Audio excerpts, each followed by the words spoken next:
Eine junge Lehrerin ging kurz vor Weihnachten zu ihrem ersten Date und verschwand spurlos. Ihre Angehörigen schlugen Alarm und die Polizei schaltete sich schnell in den Fall ein.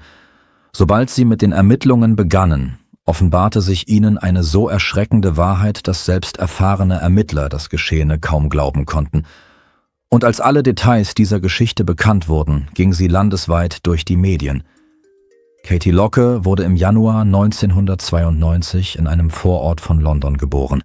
Sie war die jüngste von 3 Töchtern mit einem recht deutlichen Altersunterschied zu ihren älteren Schwestern. Nach dem Schulabschluss schrieb sich Katie an der Universität ein, wo sie Geschichte und Politik studierte. Nach ihrem Abschluss fand sie eine Stelle als Lehrerin an einer katholischen Schule in London. Für Katie war dieser Job praktisch ideal. Trotz der hohen Arbeitsbelastung und Verantwortung hatte sie immer davon geträumt, mit Kindern zu arbeiten, und es gelang ihr, schnell einen Draht zu ihnen zu finden. Darüber hinaus engagierte sich Katie in verschiedenen Organisationen für Mädchen, wie zum Beispiel den Pfadfinderinnen, und war immer bereit, ihren Schülern zu helfen. In ihrer Freizeit, von der sie nicht allzu viel hatte, liebte Katie Wassersport, insbesondere Kajakfahren. Diese Aktivität gefiel ihr so gut, dass sie sogar eine lizenzierte Trainerin wurde und gelegentlich andere in diesem Sport unterrichtete. Darüber hinaus bemühte sich Katie, sich so viel wie möglich für wohltätige Zwecke zu engagieren. Im Jahr 2012 war sie als Freiwillige bei den Olympischen Spielen in London tätig und reiste zudem in die Vereinigten Staaten, um Kindern aus armen Familien zu helfen. Im Jahr 2015, als sie 23 Jahre alt war, arbeitete Katie weiterhin an der Schule und schmiedete Pläne für die Zukunft. Sie träumte von einer eigenen Familie, hatte aber aufgrund ihrer Arbeit kaum Zeit für ein Privatleben. Katie wollte eine ernsthafte Beziehung aufbauen und versuchte, Online-Dating-Plattformen zu meiden, doch aufgrund ihres vollen Terminkalenders waren diese für sie praktisch die einzige Möglichkeit, jemanden kennenzulernen. Anfang Dezember lernte Katie einen 26-jährigen Mann namens Carl kennen und sie begannen, sich zu treffen. Er hatte ein Jurastudium abgeschlossen, bereits in mehreren großen Kanzleien gearbeitet, darunter fast ein Jahr lang auf Dienstreise in Moskau und anschließend seine eigene Anwaltskanzlei gegründet.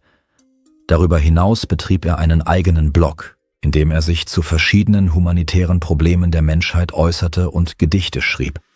Parallel dazu absolvierte er eine juristische Weiterbildung, um sich beruflich weiter zu qualifizieren. Katie und Carl verstanden sich schnell sehr gut und beschlossen gegen Ende des Monats, nach einigen Wochen des Austauschs, sich persönlich zu treffen. Katie, die zu diesem Zeitpunkt bei ihren Eltern wohnte, erzählte ihnen nichts von ihrem Date, da sie wusste, dass sie sich große Sorgen um sie machen würden. Stattdessen sagte sie, sie wolle den Abend mit einer Freundin verbringen und fuhr mit dem Zug nach London. Am nächsten Morgen stellten die Eltern von Katie fest, dass sie nicht nach Hause zurückgekehrt war. Sie versuchten, sie anzurufen, doch die junge Frau ging nicht ans Telefon. Daraufhin riefen die Eltern ihre Freundin an, mit der sie angeblich den Abend verbringen sollte. Sie dachten, Katie könnte bei ihr geblieben sein. Die Freundin erzählte jedoch, dass Katie tatsächlich zu einem Date gegangen war und sich seit dem vergangenen Abend nicht mehr bei ihr gemeldet hatte. Die Freundin hatte seit dem frühen Morgen versucht, sie anzurufen, aber Katie ging nicht ans Telefon. Irgendwann erhielt sie doch eine Antwort, doch am anderen Ende der Leitung war ein Mann. Er flüsterte den Namen von Katie, begann dann schwer zu atmen und legte schließlich abrupt auf. Das erschreckte die Freundin zutiefst. Deshalb erzählte sie sofort alles den Eltern von Katie. Nach ihrer Schilderung hatte sich Katie mit Carl in einem beliebten Viertel verabredet, in dem es viele Restaurants und Bars gab. Als die junge Frau am vereinbarten Ort ankam, war Carl noch nicht da und er schrieb kurz darauf, dass er sich etwas verspäten würde. Katie schickte ihrer Freundin eine Nachricht und sagte, dass sie nach Hause fahren würde, falls er nicht bald auftauchen würde. Doch schon kurz darauf kam Carl am vereinbarten Ort an. Er und Katie gingen in eine Bar. Und eine Weile später schrieb die junge Frau ihrer Freundin, dass ihr Date sehr gut verlaufe. Das war das letzte Mal, dass sich Katie meldete, und alle folgenden Nachrichten an ihre Freundin blieben unbeantwortet. Als sie das alles hörten, begannen sich die Eltern von Katie ernsthaft Sorgen zu machen. Zu diesem Zeitpunkt wussten viele Freunde von Katie bereits Bescheid und sie schlossen sich der Suche nach der jungen Frau an. Als erstes fanden sie Carls Profil in einem sozialen Netzwerk und die Eltern von Katie schickten ihm eine Nachricht und fragten, wo sich ihre Tochter befände. Der Mann antwortete, dass sie bis zum Morgen bei ihm gewesen sei, aber vor einigen Stunden mit einem Taxi weggefahren sei und er wisse nicht, wohin sie verschwunden sei.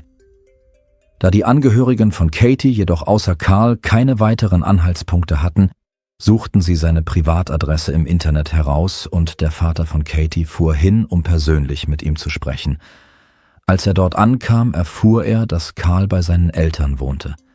Seine Mutter öffnete ihm die Tür und erzählte, dass Carl die ganze Nacht über nicht dagewesen sei und erst am Nachmittag nach Hause zurückgekehrt sei.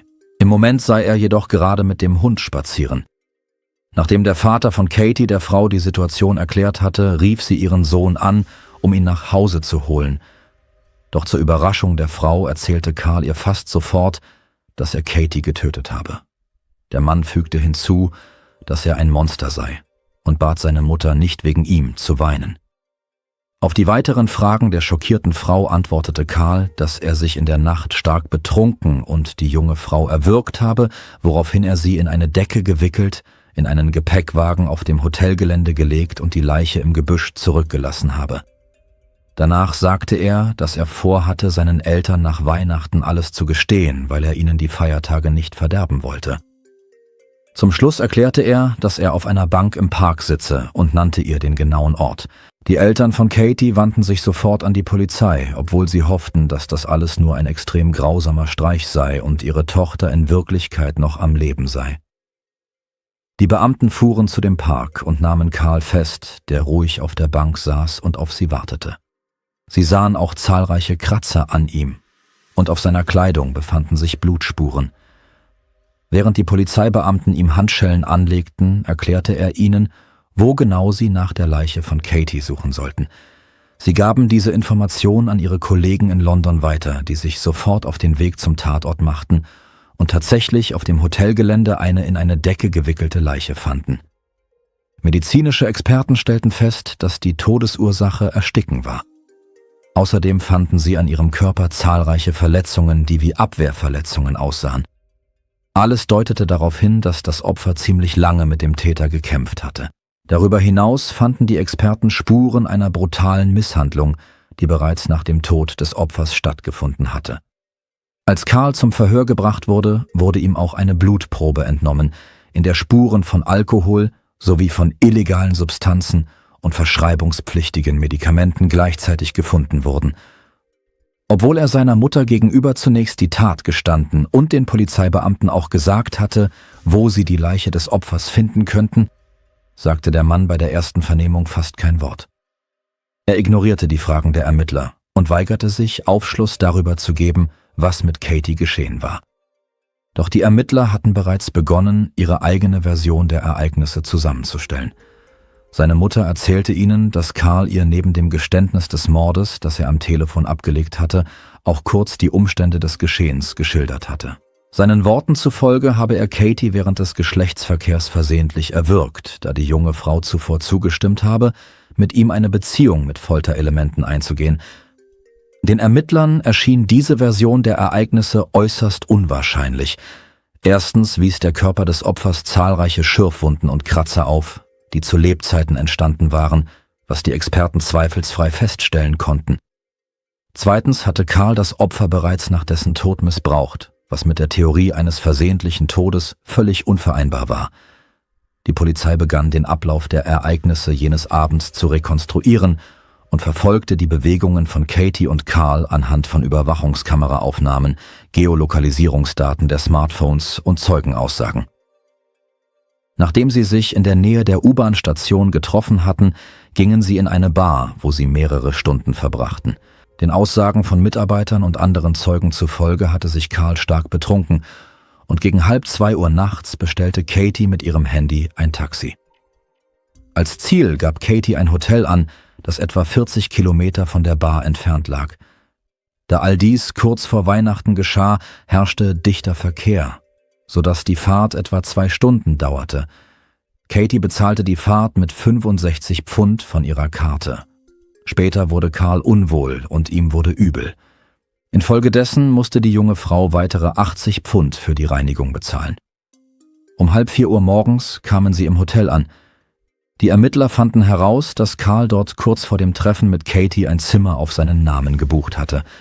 Nach Aussage einer Hotelangestellten konnte der Mann kaum noch stehen, und Katie musste ihn ins Zimmer führen, damit er nicht hinfiel. Einige Zeit später ging Katie zur Rezeption hinunter und bat um 2 Zahnbürsten sowie bestellte 2 Frühstücke für den nächsten Morgen. Gegen 9 Uhr morgens kam Carl zur Rezeption und bat darum, seine Abreise auf 14 Uhr zu verschieben, wofür er mit seiner Bankkarte bezahlte. Nachdem er abgereist war, kamen die Zimmermädchen in sein Zimmer und stellten fest, dass die gesamte Bettwäsche fehlte und der Fensterriegel kaputt war. So erhielten die Polizeibeamten einen ungefähren Ablauf der Ereignisse, aber sie hatten immer noch keine Antwort auf die Frage, was in jenem Hotelzimmer geschehen war. Daraufhin begannen sie, Carl selbst zu überprüfen und stellten schnell fest, dass sein Image als erfolgreicher Anwalt nichts als eine Fiktion war. Tatsächlich hatte Carl weder eine juristische Ausbildung noch eine Karriere in diesem Bereich. Doch das war erst der Anfang. Die Ermittler erfuhren, dass der Mann wiederholt ins Visier der Polizei und von Ärzten geraten war. Im Jahr 2009 wurde der Mann wegen eines Angriffs auf seine Freundin verhaftet, woraufhin er über mehrere Jahre hinweg regelmäßig mit verschiedenen psychischen Problemen in Krankenhäuser eingeliefert wurde. Anfang 2015, als Carl mit einer anderen Freundin und deren Familie zusammenlebte, wurde er weiterhin regelmäßig ärztlich betreut. Im Gespräch mit einer Krankenschwester erzählte er ihr, dass er die Schwester seiner Freundin töten, ihr die Kleidung ausziehen und sie missbrauchen wolle. Die Krankenschwester gab diese Information an die Polizei weiter, woraufhin Carl begann, ihr selbst mit dem Tod zu drohen. Kurz darauf rief der Mann die Polizei an und sagte, er wolle jemanden töten und fügte hinzu, dass er gerade vor dem Haus seiner Freundin stehe. Die Polizeibeamten nahmen ihn fest und schickten den Mann zu einer psychiatrischen Begutachtung. Er erzählte dem Arzt, dass ihn der Gedanke an Mord erregte. Diese Wünsche hatte er seit seiner Jugend und mit jedem Jahr wurden sie stärker. Einen Monat später bekannte er sich schuldig, der Schwester seiner Freundin mit Mord gedroht zu haben und wurde gegen Kaution freigelassen. Bald darauf kam er erneut in eine psychiatrische Klinik, von wo aus er in eine separate Einrichtung für Männer verlegt wurde, da Carl Beziehungen zu Patientinnen eingegangen war, die aufgrund verschiedener psychischer Erkrankungen möglicherweise nicht zurechnungsfähig waren. Während seines Krankenhausaufenthalts erklärte der Mann, er wolle den Bruder seiner Freundin töten. Diese Äußerung wurde jedoch nicht als Straftat eingestuft. Das Problem bestand darin, dass Informationen über Carls frühere Vorfälle aus irgendeinem Grund nicht zwischen den verschiedenen Krankenhäusern und Polizeidienststellen weitergegeben wurden. Aus diesem Grund wussten sie nicht einmal, dass der Mann bereits anderen Menschen mit Mord gedroht hatte. Während seines Aufenthalts in diesem Krankenhaus sagte Carl den Mitarbeitern unverblümt: „Wenn ich hier rauskomme oder entlassen werde, werde ich jemanden umbringen. Dokumentieren Sie das." Diese Worte sprach er Mitte September aus, nur wenige Monate vor dem Mord an Katie. Die Polizei begann mit der Untersuchung dieses Vorfalls, stufte seine Aussage jedoch nicht als Straftat ein. Eine ärztliche Kommission kam zu dem Schluss, dass Carl diese Aussage möglicherweise aufgrund des Stresses gemacht hatte, den er angesichts der bevorstehenden Anhörung zu seiner Entlassung empfand. Nur wenige Tage später wurde der Mann aus dem Krankenhaus entlassen und kehrte zu seinen Eltern nach Hause zurück. Am 2. Dezember, wenige Wochen vor dem Tod von Katie, erhielt der Mann eine Bewährungsstrafe von 9 Monaten wegen früherer Drohungen gegen 2 Personen. Darüber hinaus wurde er verpflichtet, sich einer einjährigen Behandlung unter psychiatrischer Aufsicht sowie einem speziellen 15-tägigen Rehabilitationsprogramm zu unterziehen. Mitte Dezember, weniger als 2 Wochen vor dem Mord an Katie, traf sich der Mann mit Ärzten, die zu dem Schluss kamen, dass er keine Gefahr für seine Umgebung darstelle.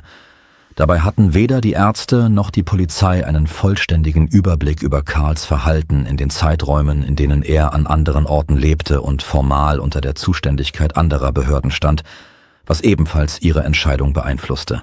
Infolgedessen blieb Carl auf freiem Fuß, praktisch ohne jegliche Überwachung, und wie die Ermittler herausfanden, ließ er diese Zeit keineswegs ungenutzt.